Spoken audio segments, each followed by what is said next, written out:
and welcome to Creative Curves, where we talk with creative individuals in various fields about their creative process. I'm your host, Blue Sirens. On today's episode, we welcome Bessie Fong onto the podcast. Bessie is an Asian American actress, CEO of Bessie Fong Productions, and co-founder of the Seed Collective production company. Although Bessie's career started with musical theater, she has found a new love for TV and film, both in front and behind the camera.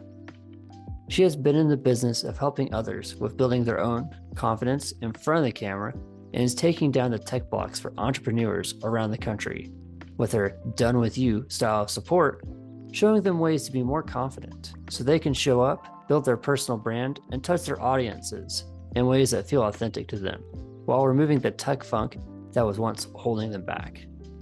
In addition to her creative endeavors, Bessie is a tech enthusiast, personal development, and mindset junkie, and has a YouTube channel called MyBessLife, where she shares all things wellness, foodie, and adventures. Her friends and family call her a forever student because of her thirst for knowledge and adventure. Listen in as we discuss how Bessie left her full-time job to start her own business.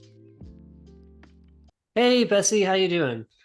Great. How are you? Good. Thank you so much for taking your time to be on my podcast. I know you've got tons and tons of stuff going on, and I feel like for context, like we used to work together, and you took one of the biggest leaps of, hey, I'm gonna leave a job that has great benefits and start my own company and do my own thing. And for a lot of people, that's scary, and I don't feel like there's anything more rewarding than betting on yourself and seeing success, which is what you've done. So what's that been like, leaving something that's been comfortable and investing in yourself and seeing all that success come from it? Yeah. It's kind of wild because it doesn't feel like it's real yet, honestly. And I've been out since April, so it's been like 4 or 5 months. Only And April? I feel like it's been a year from all the stuff you've been doing. I know it's a lot has happened since then, but it's been a really interesting journey. And I say interesting because there's no good word to define it. Because the job that I was at previously was there for 10 years almost. And that's a third of my life. And that's like all I knew. And to leave what I call the golden handcuffs, the great benefits, the pretty okay team that I actually really enjoy working with the people, and the work wasn't like too crazy. Like textbook wise, it wasn't anything that was like, oh, it's so bad you should leave. But the thing that made me leave was this is so woo-woo, but like my soul knew I could not be there. There was something else and there was something bigger for me to create, to accomplish. And I'm such a creative person that 40 hours at a job that was like pretty okay, and then only a couple of hours to be able to do the thing that I actually wanted to do, just like at some point I hit the resistance and I just couldn't keep lying to myself. Like there was a moment where I was just like, I can't continue to do this because there's so much more out there. And so I have to explore it and see what happens. But it didn't come without all of the, oh my gosh, what am I doing? Oh my gosh, like, can I actually be successful in this? Oh my gosh, like all of this stuff, right? And I would say for anyone who has the tug in their heart, that's like, there's something else, there's something more, listen to it because it's there for a reason, but also don't be foolish and just like jump ship and not plan for it. Because for me, now being out of it for 4, 5, 6 months, however many months, the reason that I can come back to feeling good is because I know I've set up all my finances. I've set up all the things that I need to do that I can rely on this for an entire year. Like if I made $0 right now, I would be set for the next year with all of my financial things, which is why I know I can return back to, okay, right now, if it's not working out, it's okay because financially I'm all set. So knowing this information, what's my next move? Like I don't have to feel scared and panicked. Whereas I think a lot of people will be like, oh, I'm just going to leave the thing. And then they leave the thing, but they haven't planned for it. Mm-hmm. And then they're like, oh shit, like, what do I do? And then all these, like, the mean girl, mean human thoughts come in, and you're like, well, crap, what do I do now? And it when you have so much pressure on you, it makes it difficult sometimes to make a clear thought because you're like, everything is like you're it's like this kind of energy, like the tense energy of I think it's like uh tough to focus. And when you have all those external like stresses of like, oh, I've got to make sure I'm getting money and I got to make sure I'm doing this, it can sometimes skew your priorities because you're just more so thinking like, I've got to be able to make money on something so I can survive, as opposed to, hey, I should really take time and go right. to like a networking event because it's really gonna, get what I'm trying to do out there more, but I'm just not gonna make money on it like right away. Right. And it's like one of those things of like leverage, right? Like, what's the point of leaving a job if you're just going to take a bunch of work that doesn't actually bring you joy, like that doesn't actually fill you up. Like if someone was like, I want you to edit this podcast on growing grass. I don't know. That's a bad example, but like something that's like not exciting and it's like an 80-hour thing. And you're like, okay, well, it's going to pay me X amount of dollars. I guess I'll just do it. And then you're sitting there like hitting your head against a wall, editing this thing that you don't care about. Right. The goal is to like do work that brings you joy. And so for me, it's allowed me to be in a place of, okay, say no to the things that don't work for me and actually say yes and lean into the things that bring me joy because it creates more room. And for me, I'm very woo woo. It tells the universe, like, this is the type of person that I'm looking for, not this type of client. So, yeah, I share all of that because I think it's important to have a pathway before you take the leap, but also know that at some point you just got to take the leap. Like there's only so much planning that you can do, and there's only so much saving that you can do. And at some point, sometimes it's just taking the risk and like doing it, but it's a choice, right? Like for me, I need security and I need to know what my next step is, and I need to know that I'm safe. Otherwise, I feel like I'm paralyzed. And for me, because I made the steps of saving and also working with a business coach, and also I have a life coach, being able to work with both of them with like the mindset stuff and also the logistics allowed me to be like, okay, I can go and I can make this happen. And anytime I'm like, oh my gosh, am I gonna make it? Am I not gonna make it? Do I have enough clients this month or da da da? It's not so scary because I can just breathe and literally relax into it and be like, actually, I'm okay.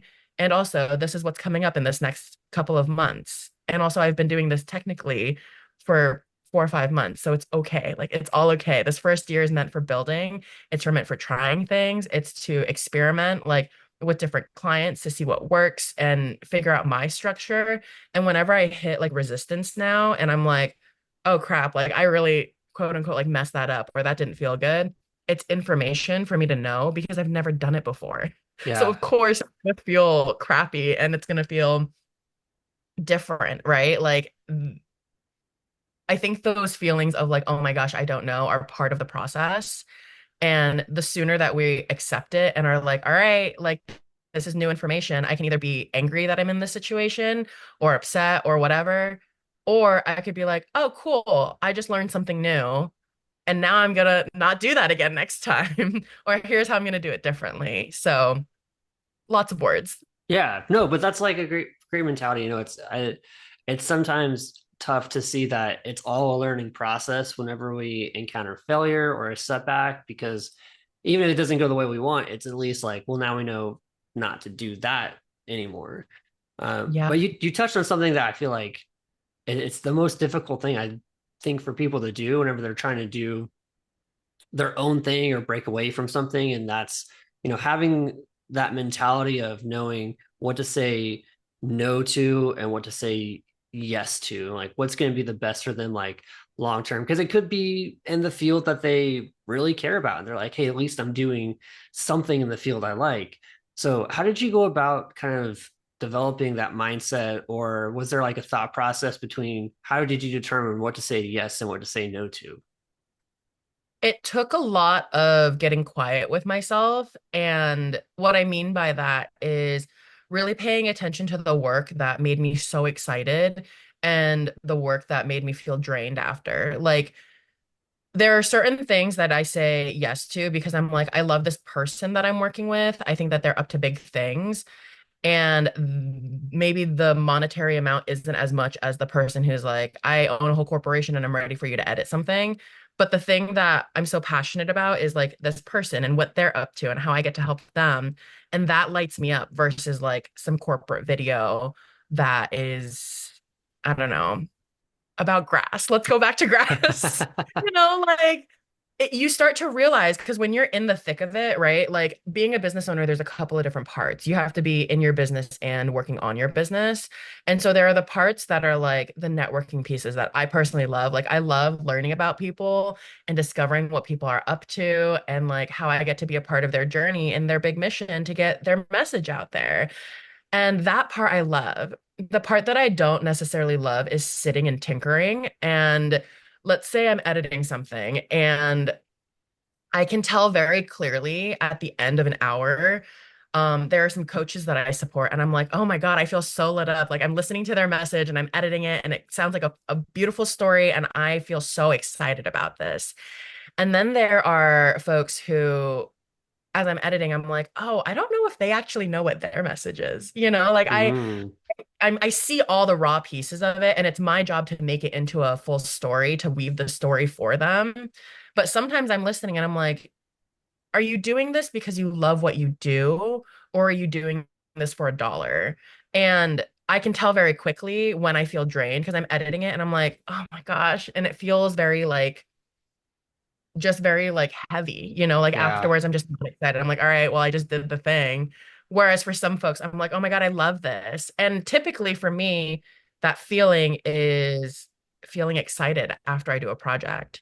We did so just for context, there are two production companies that I one that I own and one that I co-founded. So there's the Seed Collective, which I co-founded with four other humans that are magical and wonderful. We create TV, film, short films, a lot of creative projects, which literally every single one of them light me up because I'm like, yay, like we're creating art. And then there's the other side, which is the thing that brings in all the dollars that allows me to like live the life that I have now. And that's helping heart-led entrepreneurs get their message out there. And sometimes it's like you meet the people who are just really into what they're doing and you just know like they live and breathe this thing. And I'm like, yeah, that's who I want to work with because I get excited when they're so passionate about the thing that they're talking about. And then there's like the folks who are like, I just need videos done, which is cool too, like there's a give and a take, and not to say like say no to the things that don't always bring you joy. Obviously, like use your discernment, but you kind of typically know like what's going to feel exciting or not. For me as a human, what I've learned, again, going back to the woo-woo stuff, I'm a manifesting generator, which means that I love to try lots of different things. And one of the key things for people who are manifesting generators is you have to follow the thing that lights you up. Because if you keep putting yourself in a box and following the things that don't light you up, you're going to get burnt out really quickly. And so for me, because I know that about myself, I get to be super aware about the folks that I support. And the folks that I don't. Like, even another example of this is I have the most amazing clients because I'll give them homework. Like, I'll do an edit and they have to go back and look at it and give me feedback of if they want anything changed. And I need it within 48 to 72 hours in order to hit their deadline. So Mm, if they don't follow through, I cannot provide them with the thing that they need. All of my clients now, immaculate. They're the best students. They will give me like respond. They're so communicative. But that took time to be able to call in the right people. Because before I used to have folks who were like, yeah, yeah, I'll get to it. Oh my gosh, I'm so sorry. And then like 2 weeks later, they're like, where's my stuff? And I was like, well, if you look at this email that we chatted about 2 weeks ago, I needed this information. Or I'm constantly chasing, and that I don't want to be chasing. Um, so it takes time to be able to call in like the right people, but to also have your boundaries to say like, okay, this is who I want to work with. This is who I don't want to work with. And the more that you say no to the things that aren't for you, the more you're creating space for the yeses. And there's also the fine in between. yeah. And I honestly think that's like such a tough mentality, I think, for people to develop. And like the, as you said, the woo woo, I don't use that term too much, but the idea that I think that the idea is still super important because we get bought into like what a career path should look like or what things like you plan something out in your head and you're like, okay, I need to do X, Y, and Z. And then like when a wrench gets thrown into the plan, it's like, well, will the rest of the plan work out? Or like, what's next for me per se? So being able to really just, I think, lean more onto like, hey, is this going to give me the energy I want? Or is this not going to give me that energy? Is a pretty good guide sometimes, I think, to being able to like handle some of those wrenches, but at the same time being able to know, is this a direction I want to work in, or is a direction I don't want to work in? Because like when you make really big, at least when I've made really big choices, it's been like, oh, it's more thinking of, is this going to be like something that's going to be really big for me in the future? Am I going to learn a lot from it? As opposed to, is it going to bring me joy, or like, do I get that energy from doing those things or being around those people? So that's a really tough skill and like uh, compass, I feel like, for some people to develop, because they just get bought so much into what a career path should look like. Right. Well, I think something to add on to what you just shared is like there's also like that discernment, right? Like if there's a project that comes through and you're like, I'm not super lit up about it, but I know I'm going to learn X, Y, and Z things. I know this is an amazing opportunity. I know that the I guess the quote unquote like negatives are going to outweigh the positives or vice versa. The positives are going to outweigh the negatives. Then Yeah. like that's a choice. And you know, hey, this project's going to last for 3 months, 6 months, whatever. And it might not be the most sparkly feeling, but you're going to get so much out of it. And there's also excitement and joy in that, you know? Um, there's the discernment piece, but that's only up to you. Like you got to know you to be able to make those choices. And for me, when I think about that, it's like the parts, I think sometimes it's hard to make the decision, like the big decisions, like leave a job or to even take on a project because you're not so fully sure. But when you get so clear with yourself and you trust in yourself and your decision making, then you really can't go wrong. And I'm in the mindset of like, can I curse on this podcast? Yeah. Great. You can't fuck it up. You really can't. Because, like, what if, this is so cheesy, but like, what if everything really is working out for you? What if you can't fuck it up? What if you just take the bold, messy action and you take the step and see what happens, knowing that you got you every step of the way? And like, if shit hits the fan, amazing. Figure it out because you know that you can. Like, you I feel like I'm just spreading out quotes right now, but like you've survived all of the days to get Yeah. to this point. And if you look back, it all makes sense why things happened the way that they did. And so if all the things made sense why they worked out the way that they did and you're able to see the lessons and the golden threads through that journey, then why would the things in the future not work out? You know, like let's say you do the thing and it doesn't work out. It's information, but it's also redirection to the thing that is supposed to work out for you. And like I say that and I also get to remind myself of that all the time because I'm like, here's the thing, not one part of me is like, oh my gosh, I made the wrong decision leaving my job. Even when it gets difficult now, my full body is like, nah, girl, like you did the right thing. The amount of anxiety I have now is like very minimal. The amount of freedom that I have to actually like work through the things that I need to work through is such a gift. And like to have my time back, to have time with my friends, to adventure, to go to clients, to live the life that I want to live that I've worked so hard for. I would not give any of that away now that I've experienced it to go back to what I was doing before because I have my own agency. I can make my own literal like decisions and know that I can actually move the needle forward if I wanted to. And if it doesn't work out the way that I want it to, great. I actually just created a course, which is a 10-week course and it's all around like confidence on camera, how to show up on camera if you're feeling nervous, to actually record yourself, edit it, post it, like the ideation, creation, and deployment, and getting really clear on who you're talking to. Because I think a lot of people on social media will post things just to post it, but like, why are you posting if you don't have something to say? You know, especially as Yeah. a business. Like you're the brand, you're the face of your brand. And so are you so clear on who you're talking to?